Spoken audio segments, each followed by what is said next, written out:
All right.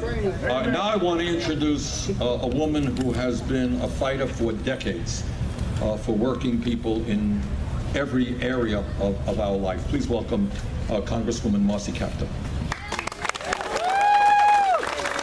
Senator Sanders, it is a privilege to join you here on the Senate side. My colleagues Tim Ryan of Ohio and Brendan Boyle of Pennsylvania believe in this bill so much that they have taken a few moments away from a very serious debate about trade promotion authority to come here to the Senate side. I want to thank all those who've joined us from around the country, who understand what it is to work hard for a living and what it means to have a pension there for you when you retire.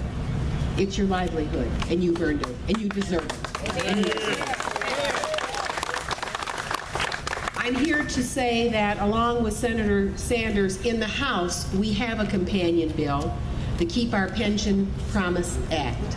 And it has been introduced, it's written, it's a companion bill, and we're facing elections for the Congress coming up very soon, and obviously for the presidency. And we expect this bill to be part of the debate, all right? So we're here on serious business.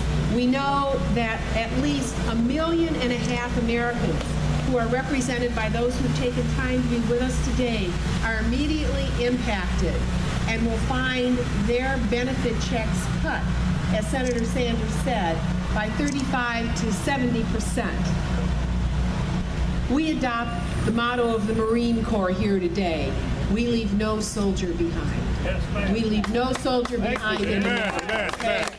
And we are here to fight for this act and to do it in a way that makes sure that the Pension Benefit Guaranty Corporation remains whole, but that for those pension plans and those pensioners who may have difficulty, we create a special fund, and we will find ways, as Wall Street has always found ways, to make sure that Congress takes care of all of the American people, not just some.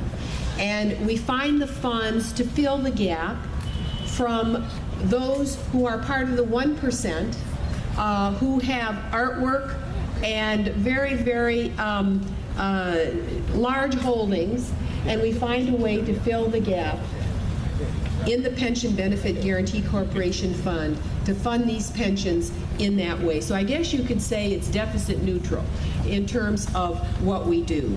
And essentially, the result is we prevent people who have worked their entire lives from being thrown into poverty and having more worry in their retirement years. What could be more important than rewarding work in our country?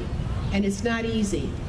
I want to allow time for my colleagues from Pennsylvania and Ohio to speak, so I'll be brief. But I can tell you a member of our family drove truck his entire life in Ohio, and he's had it very difficult. He's not 62 yet, but he's completely disabled.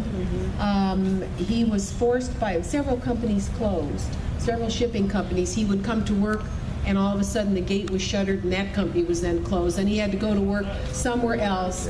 And he was made to drive more hours per day. Some of you might have been through that. He even ended up in companies where he had to then load the truck, which really wasn't his job as the driver, but he ended up having massive heart failure because of all of that.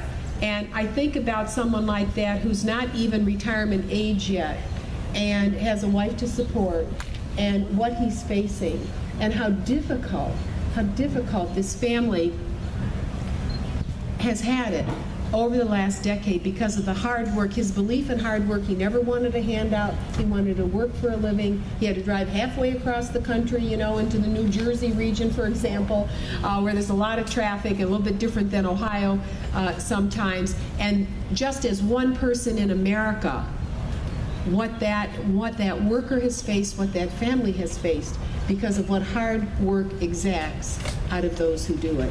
So we respect the work that you've done, and we say that in your retirement years you have a right to the pensions that you've earned. Yes, and if this government could bail out Wall Street You're right on.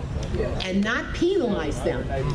Why can't this government reward those who've worked hard for a living and have done what's right? We need to keep our pension promise to you. Amen. Thank you so very much.